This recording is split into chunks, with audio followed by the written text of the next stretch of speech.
নমস্কার, আমি জয়শ্রী। আবার একটি কবিতা নিয়ে হাজির হলাম। কবি সুকান্ত ভট্টাচার্যের দেশলাইয়ের কাঠি। আমি একটা ছোট্ট দেশলাইয়ের কাঠি, এত নগণ্য হয়তো চোখেও পড়ি না, তবু যেন মুখে আমার উসখুস করছে বারুদ, বুকে আমার জ্বলে উঠবার দুরন্ত উচ্ছ্বাস। আমি একটা দেশলাইয়ের কাঠি।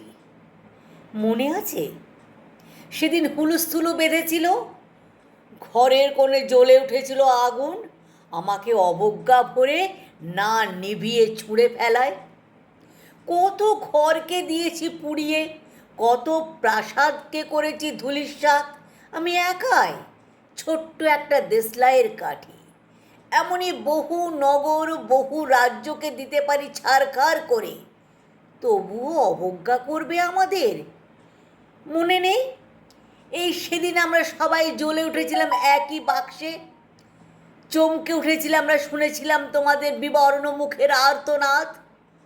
আমাদের কি অসীম শক্তি তা তো অনুভব করেছো বারংবার, তবু কেন বোঝো না আমরা বন্দি থাকবো না তোমাদের পকেটে পকেটে।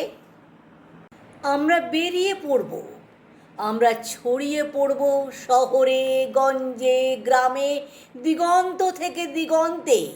আমরা বারবার জ্বলি নিতান্ত অবহেলায়, তা তো তোমরা জানোই। কিন্তু তোমরা তো জানো না কবে আমরা জ্বলে উঠব সবাই শেষবারের মতো।